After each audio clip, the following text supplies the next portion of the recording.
نو دا تپوس په موږ کوو د قیامت په ورځ باندې چې تا په څه باندې موږ وکړو څه وجه وه څوک ګناه م کړې وه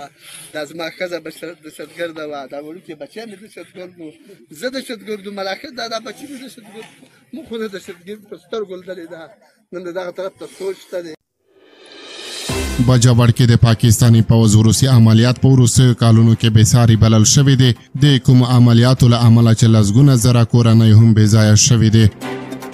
سلامونه ستړي مشئ وخت مو په خیر پام وکړئ د یاران ټي وي یوټیوب چینل څخه د نن ورځې تازه او مهم خبرونو ته د پاکستان پوځ لا تېرو څو اونیو راهیسې د خیبر پښتونخوا په باجوړ کې پوځي عملیات پیل کړي دي دغه عملیات په وروستیو کلونو کې تر ټولو لوی عملیات بلل شوي دي ځکه پاکستانی پوځ هوایي ځواک او درانه توپونه هم پکې کاروي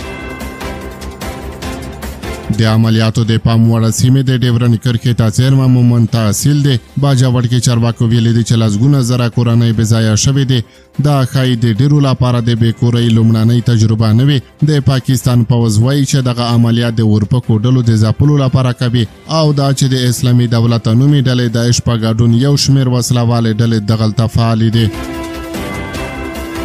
که هم قومي مشران اووه وارې د پاکستانی طالبانو د غورځنګ یا تحریک طالبان پاکستان له استازو سره جرګه شول چې د دوی له سیمې څخه ووځي او د پاکستان پوځ ته د عملیاتو پلمه نه ورکوي خو د وروستۍ جرګې یوه ګډونوال تاج محمد وایي طالب استازو ورته ویلي تر هغه چې شرعي نظام پلی کړی نه وي له دې سیمې څخه به ونوځي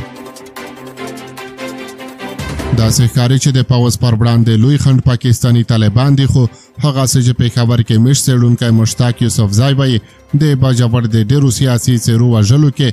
اسلامي دولت نومي ډلې داعش ښکېله بلل کېده او داسې ویل کېږي چې د دوی کسان د مومندو په سیمه کې مشت دي چې د پوځي عملیات پکې روان دي په تېرو دریو کالونو کې د پاکستان د جمعیت علما اسلام جمعیت اسلامي او د ملي عوامي ګوند استازو په ګډون یو شمېر سیاسي فعالان غلچکیو بریدونو کې وژل شوي دي د باجوړ سیاسي فعالان او سیمه ییز مشران وایي دوی د طالبانو د وسلوالو فعالیت او د پوځ عملیاتو پر ضد هڅې وکړې خو یوې خوا یې هم خبرو ته غوږ ونه نیوه دا تپوس په موږ کوو د قیامت په ورځ باندې چې تا په څه باندې موږ وکړو څه وجه وه څوک ګناه م کړې وه دا زما ښځه دهشتګرده وه دا وړوکي بچیان مې دهشتګرد وو زه دهشتګرد وم ملاخر دا بچي مې دهشتګرد موږ خو نه دهشتګرد په سترګو لیدلې ده نن د دغه طرف ته سوچ شته دی د پاکستان د اوسنۍ جغرافیې له مخې باجوړ په شمال لویدیځ کې د غرونو او کاږلېچونو منځ کې پرته سیمه ده چې اته اداري واحدونه یا تحصیلونه لري باجوړ د خیبر پښتونخوا مرکزي ښار پېښور سره په 119 کیلومترۍ کې پروت دی هره سیمه د قومي جوړښت له مخې چلیږي مومن تحصیل د مومندو قوم سیمه ده چې د ډیورن کرښې دواړو خواو ته اوسیږي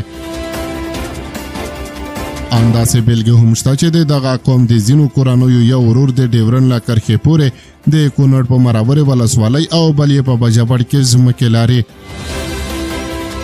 د افغانستان ختیځ کې کونړ ولایت له باجوړ سره 250 کیلومتره ګډه پوله لري چې پر ډیورن کرښه یو له بل بېلېږي